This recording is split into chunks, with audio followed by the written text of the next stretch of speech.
रे देवीको जात आसीगला जेबे होई उषत ठिकणा बेले गली पहुँचिला बाणपुरे ठिकणा बेले देवी जात नीति दिन पूर्व विधि मते चालिला जान मार कथा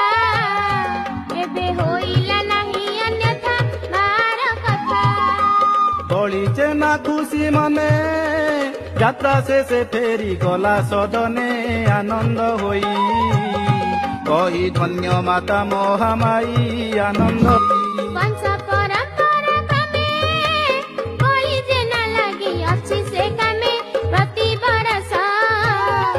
एबे आसई आसीन मास प्रति बरस राजांको जागिरी खाई कही अछि केउ कालरू भाई ए जेउ कथा शुणी देले घूरी जीव मथा ए जेउ कथा बड़ी जेना से घर सुधी क्रिया कार्य हुए ताहार घरणी राणी पिंडे साधा बाबे संकुली घरणी राणी काठी भगवती जीवे मंदिर